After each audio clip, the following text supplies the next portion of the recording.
오늘 하나님의 말씀은 우리 신약 성경 에베소서 1장 3절에서 4절 말씀입니다. 신약 성경 에베소서 1장 3절에서 4절까지 말씀 우리 함께 천천히 합독합니다. 찬송하리로다. 하나님 곧 우리 주 예수 그리스도의 아버지께서 그리스도 안에서 하늘에 속한 모든 신령한 복을 우리에게 주시되 곧 창세 전에 그리스도 안에서 우리를 택하사 우리로 사랑 안에서 그 앞에 거룩하고 흠이 없게 하시려고. 아멘. 5절 한번 더 읽으면 그 기쁘신 뜻대로 우리를 예정하사 예수 그리스도로 말미암아 자기의 아들들이 되게 하셨으니 그랬습니다. 그러니까 여러분과 저는 택정되었고 예정된 자들이라는 것, 그것이 성경에서 가장 중요한 여러분과 저를 향한 하나님의 계획이라는 겁니다. 오늘 말씀 제목을 우리가 구원의 여정이라 그랬죠. 서론에 성경은 신약, 구약, 그 약이 약속이란 뜻입니다. 먹는 약이 아니고 이렇게 몸에 좋아지는 그런 약이 아니라 신약, 구약, 신약 그러죠. 먼저 약속하신 거, 신약은 나중에 약속하신 거, 이런 의미란 말이죠. 또 한마디로 우리에게 어떤 약속을 하셨냐? 구원의 약속을 하셨다는 겁니다. 구원의 길을 약속하신 것이 성경 말씀이라는 겁니다. 그래서 구약은 그리스도를 보내시겠다, 내가 앞으로 그리스도를 보내겠다라고 하는 약속이 구약이고, 신약은 그 그리스도께서 오셨다라고 하는 그 약속을 우리에게 말씀하고 계신다는 겁니다. 그것이 그 그리스도가 곧 구세주로, 구원자로 이 땅에 오신 것, 이것이 성경의 주제고 성경의 내용이라는 겁니다. 근데 신자도 마찬가지고 불신자들은 말할 것도 없겠죠. 온 사람들이, 많은 사람들이 왜 구원을 받아야 하는지를 모르고 산다는 겁니다. 그렇잖아요. 왜 구원을 받아야 되지? 뭐 때문에 구원을 받아야 되느냐? 성경은 왜 구원을 약속했다는 얘기지? 이렇게 구원을 어디에서 왜 받아야 되는지를 대부분 모른다는 겁니다. 교회 다니고 하나님의 자녀로, 하나님의 백성으로 사는 신자들도 왜 구원받아야 되는지를 의외로 긴가민가 혼동하고 있는 그런 신자들이 많이 있다는 겁니다. 그러니까 선지자, 제사장, 왕 대신 그리스도를 설명하면 교회를 열심히 거의 평생을 다니던 사람들도 충격을 먹는 게, 평소에 그것이 명확하지 않아 놓으니까 그 얘기를 듣고 마치 새로 들은 것처럼 그렇게 표현을 한단 말이죠. 그러나 아마 오랜 신앙생활 속에서 계속 그리스도 다 표현을 했을 겁니다. 근데 왜 구원을 받아야 하고 어떻게 구원을 받아야 하는지 이걸 모른다는 겁니다. 그걸 성경은 정확하게 여러분과 제게 알려주고 계신다는 거죠. 근데 그렇게 인간들에게 구원을 받아야 될 이유와 조건을 계속 혼동케 하고 잘 알아듣지 못하게 하는 게 사단이 그걸 이용하고 있다는 겁니다. 그러니까 흑암은 계속 인간들을 구원 모르게 하고 구원받지 못하게 자꾸 방해하는 것, 그것이 사단이 하는 일이라 그랬죠. 그러니까 자꾸 하나님을 믿지 못하게 하고 하나님께 불순종하게 하는 것이 창세기 3장 사건이죠. 에덴 동산에서 일어난 그 선악과의 원죄의 사건은, 선악과가 아깝고 선악과가 어마어마하게 비싼 거고 좋은 것을 인간이 낼름 먹어버려서 하나님이 화가 나셨다, 이게 아니라는 겁니다. 선악과는 그냥 하나님과 인간과의 약속일 뿐입니다. 다 네 마음대로 먹되 동산 중앙에 있는 저 선악을 알게 하는 나무는 먹지 마라. 네가 먹으면 네가 죽게 될 것이다라고 하나님이 죽을 것이다. 죽게 될 것이다라도 약한 표현이죠. 정령 죽게 될 것이니까 절대로 먹지 말라. 이렇게 하나님이 인간과 약속을 해 놓으신 거란 말이죠. 그런데 아담과 하와가 그만 깜빡 하나님과의 그 약속을 잊어버리고 어떻게 그 선악과를 먹어버렸다는 거예요. 한 입 베어 먹었다는 겁니다. 한 입이든 다 먹든 약속을 하나님과의 약속이 깨어져 버린 거죠. 그러면서 창세기 6장에서는 또 온 땅을 그 사단의 네피림의 땅으로 흑암 문화로 만들어 버렸다는 거죠. 그러니까 사람들이 생각하는 것 자체가 흑암의 생각을 하게 되는 거죠. 우리 인간은 체질적으로 선과 악을 알면 악을 행하게 되어 있다는 거죠. 왜? 우리의 체질 자체가 온 우주에서 가장 나쁜 재질, 이 지구 땅이 온 우주에서 가장 나쁜 땅이에요. 왜? 인간이 낳기 전에, 인간을 창조하기 전에 이 지구는 이 사단과 흑암들의 유배지였거든요. 온 우주에서 가장 더러운, 가장 더티한 땅, 그것이 지구였습니다. 여러분과 제가 우리가 지금 살고 있으니까 뭐 초록별, 이쁜 별 어쩌고 막 하지, 실제로 인간이 낳기 전에는 이 땅은 온 우주에서 하나님의 삼라만상의 온 우주에서 가장 나쁜 재질이 이 지구 땅덩어리였다는 겁니다. 그런데 하나님이 이 지구 땅덩어리를 그렇게 내버려 두지 않으시고 이 땅에서 흙을 한 줌으로 사람을 만드시고 하나님이 생기를 불어넣고 생명을 만들어 놓으니까 이 땅에서 온 우주에서 최고의 존재가 된 겁니다. 그러니까 하나님이 역사하시면 온 우주에서 가장 쓸모없는 땅이 하나님이 역사하심으로 온 우주에서 최고의 땅덩어리가 되고 최고의 인간이 피조물이 된다는 겁니다.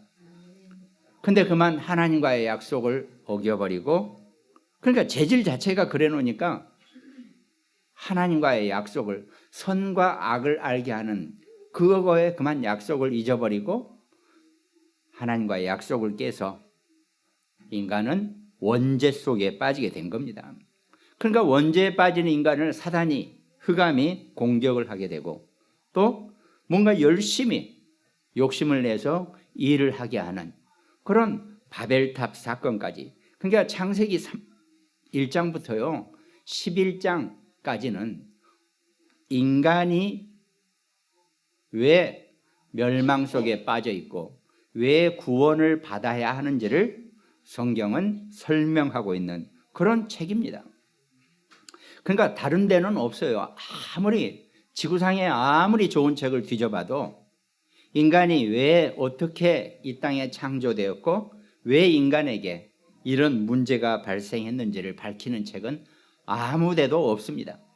단지 정말 남을 위해서 좋은 일을 하고 행복한 마음을 갖고 네 내면 세계를 잘 닦아내고 네가 정말 명상 속에 들어가고 뭐 온갖 이런 좋은 얘기는 하고 남을 위해서 자신을 희생할 줄 알아야 되고 뭐 등등 좋은 얘기는 많이 쓰여져 있지만 왜 인간에게 문제가 오고 인간은 왜 구원을 받아야 하는지, 왜 구약과 신약이 생겨났는지 이걸 설명하는 책은 오직 성경밖에 없다는 겁니다. 그래서 오늘 말씀의 제목이 여러분과 저를 향한 하나님의 구원의 여정, 또 우리가 신학적인 표현으로 구원의 서정이라고도, 과정 뭐 이런 의미입니다.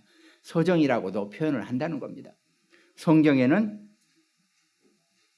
우리를 향한 하나님의 구원의 약속이 쓰여져 있고 그 약속이 그대로 이루어진 것을 우리에게 말씀하고 계신다는 것, 이게 성경의 내용입니다. 이 성경에 이루어진 이 약속을 여러분과 제가 붙잡고 아멘으로 받아들이고 그 약속을 믿는 믿음 속에 사는 것을 신앙생활이라고 한다는 겁니다. 그럼 본론에서는 이 구원의 본격적인 성경 말씀의 여정, 서정이 어떻게 되어 있는지가 오늘 본론의 말씀이라 그랬죠. 그 첫 번째가 하나님의 창조와 섭리입니다.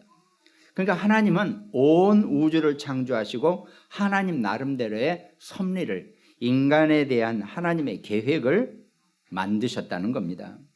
그래서 창세기 1장 27절 하나님이 자기 형상 곧 하나님의 형상대로 사람을 창조하시되 남자와 여자를 창조하셨다 그랬어요.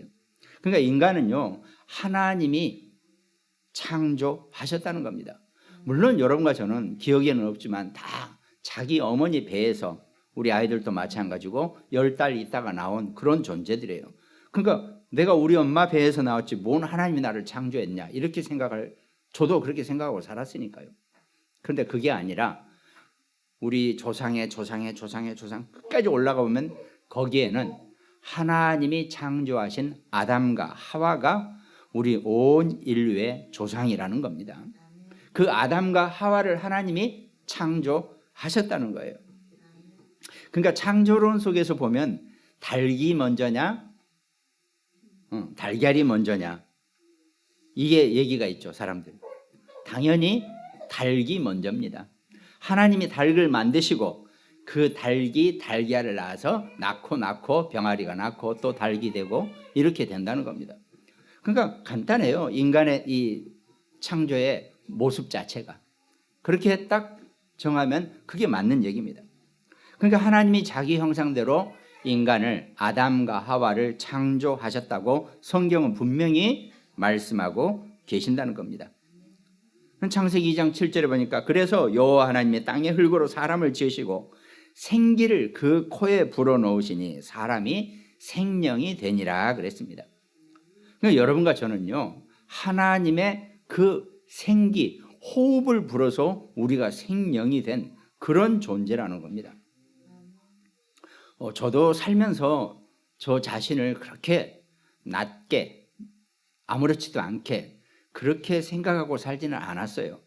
그런데 성경 말씀을 제가 이렇게 나이 40 넘어서 비로소 그때 눈이 열려지고 성경 말씀을 읽는데 이 창세기 2장 7절 말씀을 제가 읽으면서 야, 내가 참 어마어마한 존재구나.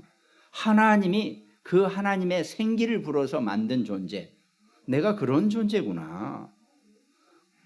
모든 인간이 다 똑같이 10달 뱃속, 엄마 뱃속에 있다 나온 다 같이 그렇고 그런 존재가 아니라 우리 인간은 하나님이 친히 그 코에 생기를 불어넣어서 살아있는 생명이 된 그런 존재였구나. 내가 참 뿌듯하더라고요. 어마어마한 존재구나 우리가 인간이. 그러니까 참 이렇게 나도 그렇고 사람에 대한 참 존엄감이나 존중감이 들더라고요. 그게 그렇구나. 우리가 더군다나 예수 그리스도를 영접하고 하나님의 자녀가 된 하나님의 백성들은 정말 그야말로 우리 아이들이 늘 카톡에 한 것처럼 엄지척이에요. 엄지척. 우리 존재가 그런 존재라는 겁니다. 우리가 모르고 사니까 나 자신을 그냥 아무렇지도 않게 정말 어떻게 보면 내 팽개치듯이 사는 그런 삶을 사는 사람들이 많이 있다는 겁니다. 그래서 하나님이 그 하나님을 떠난 그 창세기 3장의 그 원죄 문제로 인간은 하나님과 분리되고 하나님과 떨어질 수밖에 없는 것. 그래서 그때부터 모든 인간은 그 아담과 하와의 후손의 모든 인간은 죄 가운데서 살게 될 수밖에 없다는 겁니다. 그러니까 그 하나님을 떠난 그 원죄의 죄짐은 지워지지도 않아요. 모든 인간에게 그 죄의 표식, 원죄의 표식이 그대로 모든 인간에게 나타나게 되어 있고 가지고 있게 된다는 겁니다. 그래서 자기가 원치 않은 운명과 저주와 재앙과 팔자에 살 수밖에 없는 것이 모든 인간들의 운명이 되어버렸다는 겁니다.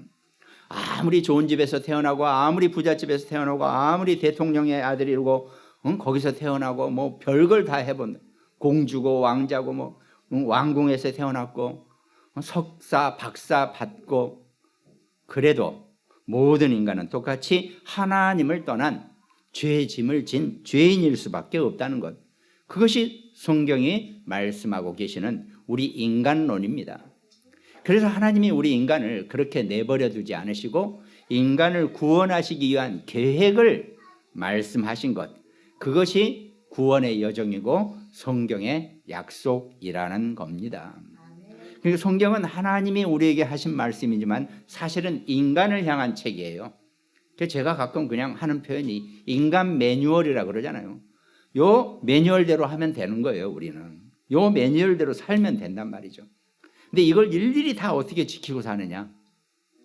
그런 건 아니고 그 모든 문제를 해결할 수 있는 유일한 열쇠, 키가 바로 예수 그리스도시라는 겁니다. 그래서 하나님이 우리 인간을 구원의 길을 열기 위해서 친히 성육신하시고 사람의 몸을 입고 이 땅에 오신 것, 그분이 바로 예수 그리스도시라는 거죠. 이제 또 이 부분에 있어서도 말이 많아요. 구원받은 하나님의 자녀도 어떻게 성령이 하나님이 사람의 몸을 입고 이 땅에 탄생을 했지? 정말 어려운 문제거든요. 이거는 열심히 공부하고 열심히 외워서 이해되는 것이 아니라 하나님이 은혜로, 하나님이 성령의 축복으로 우리가 그것을 받아들이고 인지할 수 있고 우리 안에 감사하게 받을 수 있는 그런 성령의 은혜를 우리에게 주시는 겁니다. 그러니까요, 이 하나님의 말씀 성경 내용은 하나님이 여러분과 저에게 은혜로 이거를 믿을 수 있고 이걸 아멘으로 받아들일 수 있는 그 은혜를 우리에게 주셨기 때문에 여러분과 제가 교회 생활을 하고 신앙 생활을 하고 성경 말씀을 읽고 하나님께 기도하고 사는 겁니다. 그러나 안타깝게도 오늘 에베소서 1장 3절 4절처럼 5절까지 우리를 택하지 않고 우리에게 예정하지 않은 사람은 절대로 그 하나님의 신비의 그 스토리, 내용을 받아들일 수가 없게 된다는 겁니다. 그래서 안타깝게도 불신자들은 이 얘기를 받아들일 수가 없으니까, 믿어지지 않으니까 자기는 내가 믿지 않는 건데 뭐하러 교회를 나가냐, 못지 않은데 뭐하러 내가 그리스도인이라고 하느냐, 이렇게 되는 겁니다. 저도 40년 동안 불신자처럼 살아왔기 때문에 전혀 그런 얘기는 귀담아 듣지도 않고 받아들이지도 않았는데, 단지 우리 집안은 기독교 집안이고 그래서 그냥 그러려니 하고 살았죠. 적당히. 아, 그러세요? 하면서 우리 형제들이나 식구들은 일찍부터 교회를 나가서 나한테 막 설명을 하면, 아, 그래요? 제가 워낙 또 사람이 순하고 좋은 사람이라서 그냥 그러시죠. 예, 하고 살았어요. 진실로 믿어지는 것은, 진실로 내가 아멘으로 받아들이는 것은, 정말 제가 고백했잖아요. 나이 40 됐을 때 예수님을 영접하고 하나님의 자녀가 되고 성경 말씀을 신학을 공부하면서부터 본격적으로 하나님 제게 은혜를 주신 거죠. 아, 우리가 그런 존재였구나. 인간이 그런 존재였구나. 그럼 나는 40년 동안 나 자신도 모르고 내가 누군지도 모르고 살아왔고, 내 주변에 나를 만났던 모든 우리 식구들마저도 내가 누군지 모르고 살아왔구나. 인간이 누군지 모르고 살아왔구나. 창세기 2장 7절, 여호와 하나님이 땅의 흙으로 사람을 지으시고 생기를 그 코에 불어넣으시니 사람이 생명이 된지라 그랬습니다. 우리는 하나님의 생기로 말미암아 생명, 살아있는 영적 존재가 되었다는 겁니다. 그것이 하나님이 여러분과 저를 향한 최고의 은혜고 최고의 축복이라는 겁니다. 그러니까 그 예수 그리스도를 영접하고 하나님의 자녀가 된 사람들은 고린도전서 3장 16절에 너희는 너희가 하나님의 성전인 것과 하나님의 성령이 너희 안에 계시는 것을 알지 못하느냐 그랬습니다. 여러분과 제가 하나님의 성전이고 성령이 내 안에, 곧 성부, 성자, 성령 삼위일체 하나님이 내 안에 함께 하시는 그런 성전의 존재라는 겁니다. 그 얼마나 우리가 존귀한 존재이고 존귀한 신분이고 존귀한 모습인지를 우리가 알고 신앙생활하고 인생을 살아간다는 것, 그게 기독교 신앙생활의 최고 중요한 자기 사랑이고 자기 표현입니다. 그러니까 그때부터는 하나님의 자녀가 되고 난 다음부터는 온 우주를 통치하시는 분의 자녀요, 그 백성이기 때문에 무슨 손 없는 나를 지켜야 된다든지 무슨 미신, 우상, 온갖 것에 우리가 구애받지 않는다는 겁니다. 그래서 제가 누차 말씀드려요. 사단은 여러분과 저를 손끝 하나도 건드리지 못하게 되어 있다는 겁니다. 사단은 우리를 건드릴 수가 없어요. 단지 하나님의 허락을 받아야 돼요. 그래서 늘 여러분들이요, 뭔가 내가 지금 자꾸 어려운 상황에 닥친다 그러면 욥기서 1장 2장을 계속 읽어보세요. 욥기 1장 2장은 가만히 보면은 그 사단의 어떤 일을 하는 수순이 나와 있어요. 절대로 사단이 지 마음대로 하나님의 자녀, 하나님의 백성들을 못 건드려요. 반드시 하나님의 허락을 받아야 돼요. 그러니까 욥에게 사단이 그러잖아요. 하나님이 다 뒤 봐주시고 온갖 좋은 걸 다 주시니까 욥이 맨날 하나님께 찬양하고 할렐루야 하지. 만약에 욥의 재산 다 뺏어보세요. 욥이 하나님한테 할렐루야 하겠어요? 어림도 없는 소리입니다. 이렇게 사단이 하나님한테 참소를 한단 말이죠. 하나님이 그래? 그러면 네가 한번 가서 욥을 건드려 봐라. 그 대신 욥의 몸은 절대로 손대지 마라. 이렇게 얘기했단 말이죠.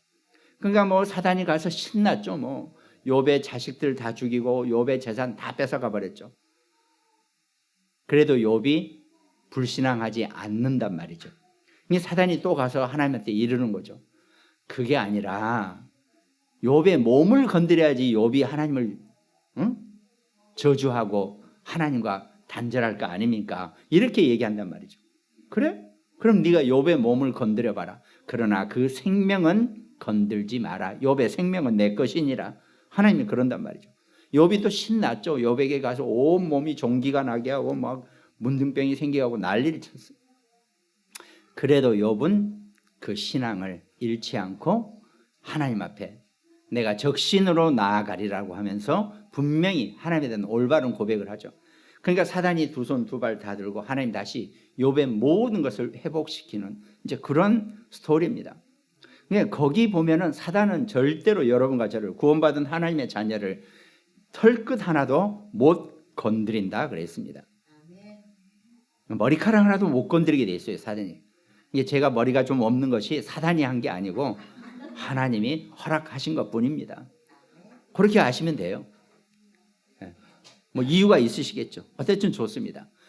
이게 여러분과 제가 하나님 자녀의 신분으로 이 땅을 살아가면서 우리가 누려야 될 모든 축복을 성경은 분명히 창조와 섭리 속에서 우리에게 말씀하고 계신다는 거죠. 그래서 본론 두 번째는 하나님 자녀의 축복이는 영접하는 자 곧 그 이름을 믿는 자에게 하나님의 자녀가 되는 권세를 주셨으니라고 했습니다. 여러분과 제가 예수 그리스도를 영접하고 하나님의 자녀가 되고 난 다음부터는 우리에게 사도행전 1장 3절 하나님 나라의 이 일을 하나님 나라의 통치 속에서 할 수 있는 그 권세 속에서 사도행전 1장 8절에 보면 오직 성령이 너희에게 임하시면 너희가 권능을 받고 예루살렘과 온 유대와 사마리아 땅끝까지 이르러 내 증인이 되리라 그랬습니다. 그 권세 속에서 우리가 살아간다는 거죠. 그러면서 하나님이 우리에게 더한 능력을 우리에게 주셨어요. 어떤 권세냐? 우리가 많이 393 그러는데 393 이러는데 3은 숫자입니다. 다른 게 아니에요. 성삼위 하나님을 우리가 3이라고 표현하는 것뿐이에요. 그리고 9라고 하는 9가지 축복은 성경이 우리에게 주신 9가지 축복, 그것이 보좌의 축복이라고 하는 겁니다. 하늘 보좌에서 하나님이 친히 여러분과 제게 그 보좌의 축복을 우리에게 약속하셨다는 겁니다. 그래서 시공간을 초월하는 그 능력을 우리에게도 동시에 알게 하시는 거죠. 여러분과 저는 육신의 한계를 가지고 있기 때문에 우리는 시공간을 초월할 수가 없어요. 그러나 하나님의 말씀의 능력은 시공간을 초월한다 그랬습니다. 그 축복을 분명히 우리에게도 보여주신다는 거죠. 그러면서 정말 땅끝까지 증인의 삶을 살 수 있는 그 복음의 빛의 경제를 우리에게 주신다는 겁니다. 그러면서 우리가 살아가는 우리 삶의 모든 여정 속에서 늘 하나님이 우리에게 전무후무한 응답을 주신다 그랬어요. 그러니까 여호수아가 이 가나안 땅을 정복하러 갔을 때 그 연합군하고 싸울 때 이제 조금만 더 싸우면 완전히 진멸시킬 수 있는데 어두워져 버렸단 말이죠. 이게 어두워지면 이스라엘 백성들은 불리해요. 왜? 아직 그쪽 지역을 잘 모르기 때문에 어두운 상태에서는 저것들이 그 연합군들이 이스라엘 백성들을 역으로 공격할 수 있단 말이죠. 그러니까 기도를 하죠. 태양이 달이 1시간만 멈추게 해달라고 기도를 한단 말이죠.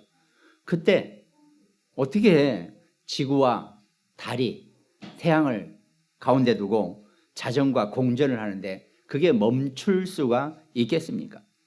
그러니까 우리는 성경에서 멈췄다 그러거든요. 해와 달이 멈춘 상태에서 이스라엘이 완전히 연합군을 물리친단 말이죠. 그걸 우리가 이전에도 없었고 이후에도 없었다라고 하는 그 성경의 기록을 가지고 우리가 전무후무한 응답이라고 얘기합니다. 하나님은 여러 가지에게 그런 전무후무한 응답을 우리에게 주신다는 거죠. 그런데 실제로 무디 과학연구소에서 그 지구의 옛날에는 힘들었지만 지금은 컴퓨터로 지구의 나이와 지구의 연대를 계속 계산한 중에 그 1시간이 비더라 이거죠. 그 1시간 비어버리는 1시간 이게 오차가 나는 거예요. 1시간이 오차가 난다 그러면서 이게 도대체 어떻게 해석해야 하느냐라고 했을 때 그거를 이 성경에서 찾아낸 거죠. 그 가나안 정복 때 해와 달이 멈추게 해달라 가지고 멈추게 되는 그 시간이 지구의 계산 속에서 빠져 있었다는 겁니다. 성경은 어느 것 하나 허황된 그런 얘기가 아니라 늘 사실만을 우리에게 말씀하고 계신다는 거죠. 그래서 여러분과 저는 성경이 오늘 본문처럼 우리를 이미 선택하시고 우리에게 예정되었다 그랬습니다.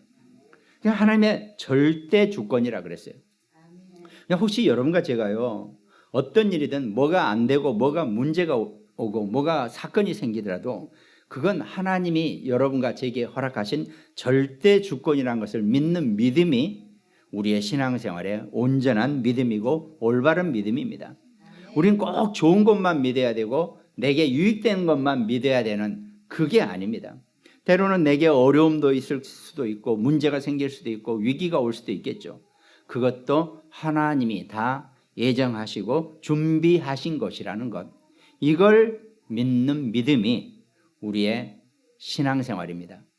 이 구원받은 자의 축복과 권세를 우리가 알고 신앙생활해야 한다는 겁니다. 그럼 자연스럽게 본론의 세 번째로 구원받은 자의 축복을 우리가 이 땅 살면서 누릴 수 있게 되는 것, 성경은 그 얘기를 계속 우리에게 말씀하고 계신다는 거죠. 그러니까 에베소서 2장 8절 너희는 그 은혜에 의하여 믿음으로 말미암아 구원을 받았으니 이것은 너희에게서 난 것이 아니요 하나님의 선물이라 그랬습니다. 여러분과 제가 구원받고 하나님의 자녀가 된 것, 하나님의 백성이 된 것, 이 모든 인생의 삶이 내가 열심히 노력하고 내가 열심히 돈 벌고 내가 열심히 살아서 된 것이 아니라 하나님의 선물이라는 것에 여러분이 항복하시기 바랍니다. 저도 그렇게 생각하고 산 적이 없었다니까요. 나이 40 전까지는 죽자 살자 악착같이 인생 살아가지고 내 것 만들어내고 내가 쥐고 살고 이게 내 인생의 삶의 목표고 살아가는 방식이었죠. 그런데 그것마저도 하나님이 내게 주신 축복이고 선물이고 내 생각도 하나님이 그렇게 하다가 이제 때가 되니까 저를 구원에 이르게 하시고 정말 목회자까지 되게 하는 그런 감사한 것이 있단 말이죠. 구원받고 하나님의 자녀가 된 사람은 에베소서 2장 9절에 보니까 행위에서 난 것이 아니니 이는 누구든지 자랑하지 못하게 함이라 그랬습니다. 실제로는 우리가요 자랑할 것도 없어요. 그래서 사실은 우리가 신앙생활 하다가 오래 보면 막 간증하러 다니고 막 이랬습니다 저랬습니다 간증하는 것도 그것도 감사한 일이죠. 내가 감사한 일을 얘기하는 건데 자칫 에베소서 2장 9절처럼 자랑이 되어버릴까 봐 우리가 고심해야 되고 조심해야 하는 겁니다. 행위에서 난 것이 아니 누구든지 자랑하지 못하게 함이라 그랬습니다. 여러분과 저는 믿음으로 말미암아 구원을 받았고 하나님의 선물이라 그랬습니다.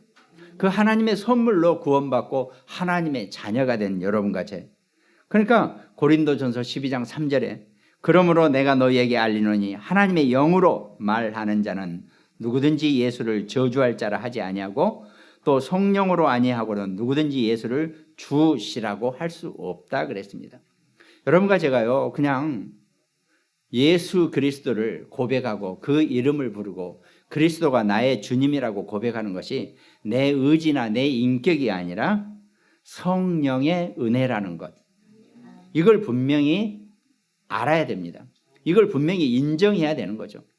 그래야 내 힘으로 사는 것이 아니라 하나님의 힘으로 살아가는 거죠.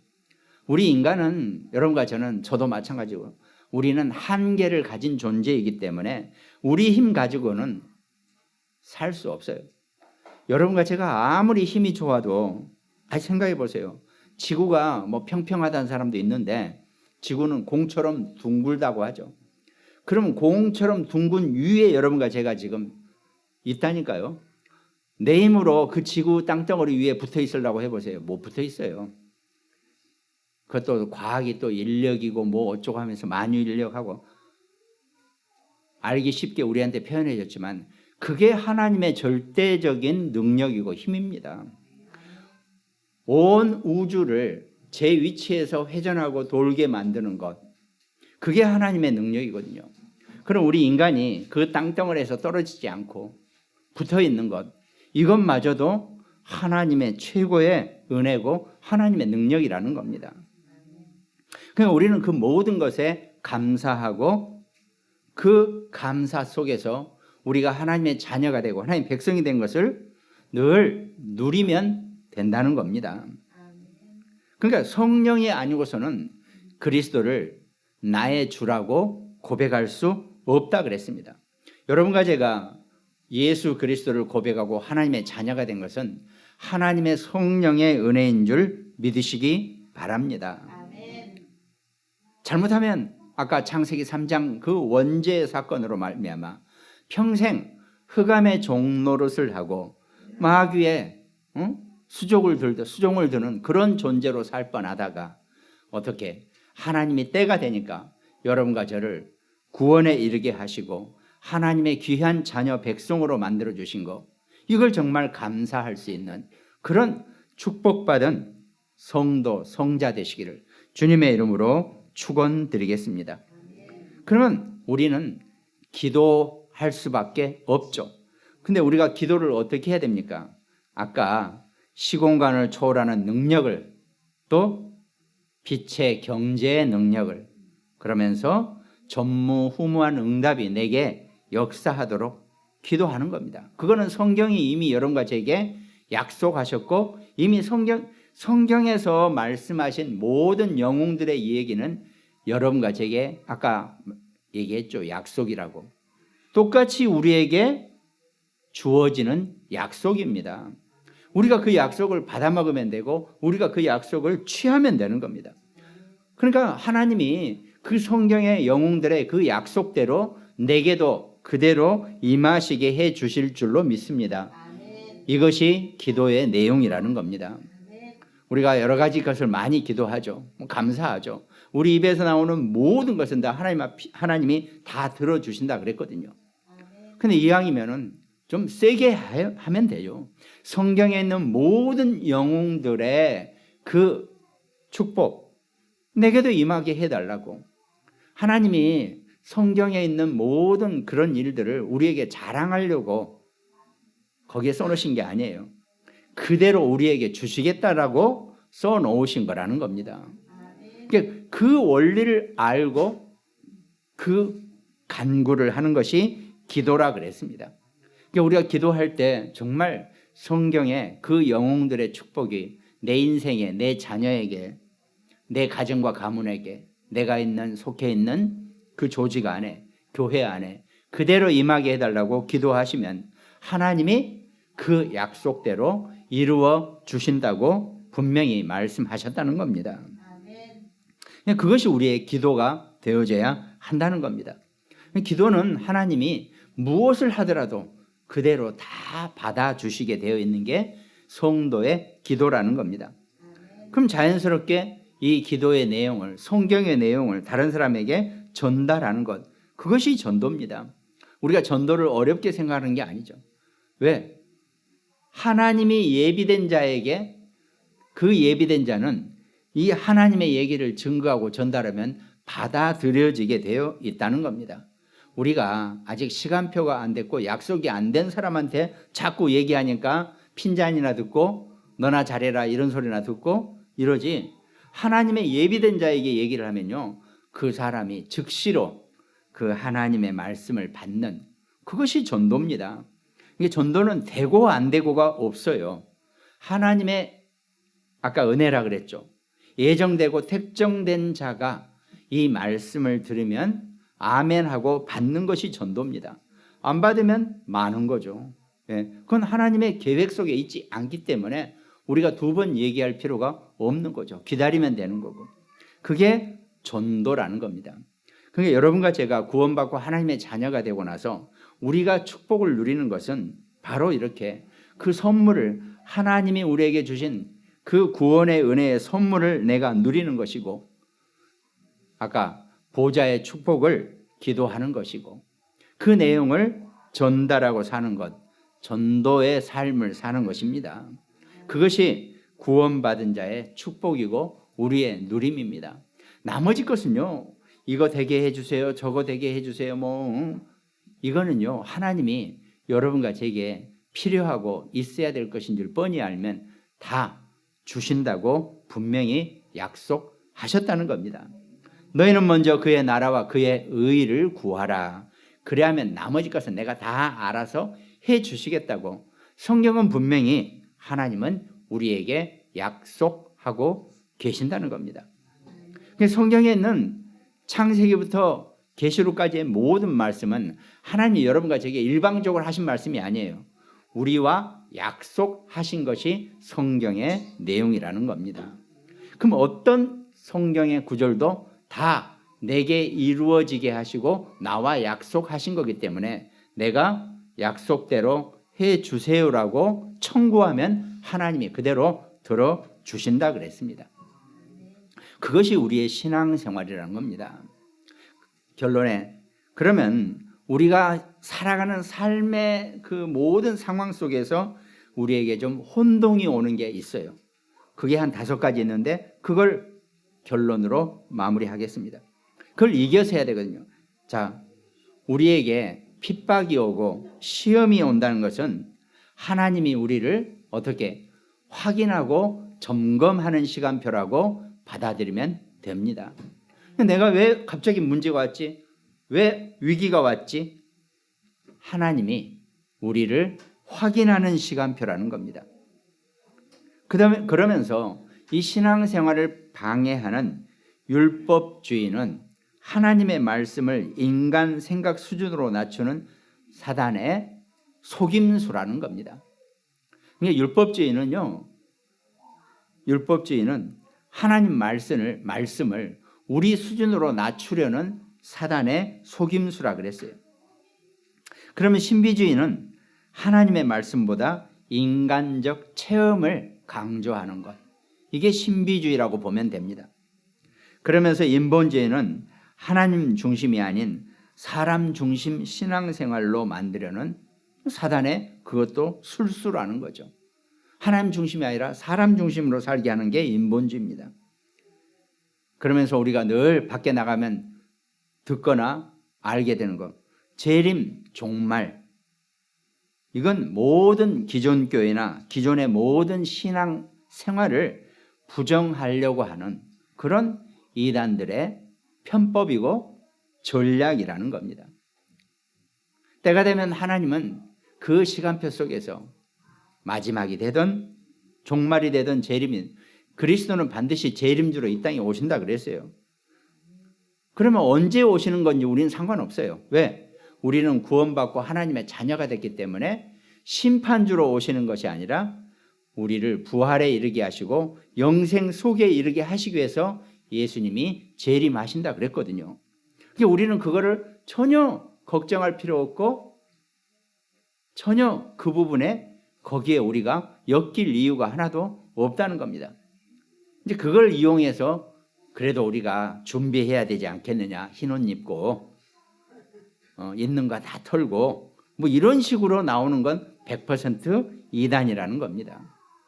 우리는 있는 그대로 그리스도의 재림을 맞이하면 아무 상관이 없다는 겁니다. 나머지는 그리스도가 우리를 다시 영화롭게 이끌어 가신다고 했기 때문에 그런 거에 우리가 속지 말라는 겁니다. 우리의 신앙생활을 어지럽히는 그런 것들, 주변의 것들, 아까 말씀드린 것처럼 핍박, 시험, 또 율법주의, 신비주의, 인본주의, 또 재림 종말주의, 이런 거 전부 다 사단과 이단과 흑암들이 여러분과 저를 속이려고 하는 속임수라는 겁니다. 우리는 있는 그대로 그리스도를 맞이하는 것, 그게 가장 좋은 상태입니다. 사람도요, 꼭 뭐 준비하고 만나야 될 사람은 불편한 사람입니다. 있는 그대로 만나는 사람이 가장 반가운 사람이고 가장 내게 좋은 사람이 맞습니다. 그렇게 우리가 알면 우리의 신앙생활을 이끌어가면 이 구원의 여정 속에서 하나님이 여러분과 제게 은혜로 주신 그 선물을 마음껏 누리는 귀한 축복자로 살아가게 될 것입니다. 그 축복을 누리는 우리 모두가 되시기를 주님의 이름으로 축원드리겠습니다. 말씀 함께 나누는 우리 모든 가정들과 또 굿모닝 병원 현장과 또 우리 당진, 서산, 태안, 대전, 우리 광주, 인천, 또 강릉지교회, 일본과 미국 선교회, 어영공단 우리 홍장로님, 또 우리 여주의 김종분 권사님, 또 세종의 우리 송미화 경석 집사님들, 정말 이 땅에 이 구원의 여정 속에 귀한 승리자로 살게 되기를 주님의 이름으로 축원드리겠습니다. 기도하겠습니다. 하나님 감사합니다. 우리 인생을 살피시고 우리를 구원에 이르게 하시고 우리를 태초 이전부터 그리스도 안에서 택정하시고 예정하셨으니 이 구원의 선물을 마음껏 누리고 살아가는 귀한 전도자의 삶이 될 수 있도록 하나님 축복하여 주시옵소서. 온전하게 하나님 우리를 이끌어 가시는 귀한 신앙생활의 승리자가 될 수 있도록 우리와 늘 함께하는 귀한 응답 누리게 하여 주시옵소서. 감사를 드렸고 우리를 구원하신 예수 그리스도 이름으로 기도드립니다. 아멘.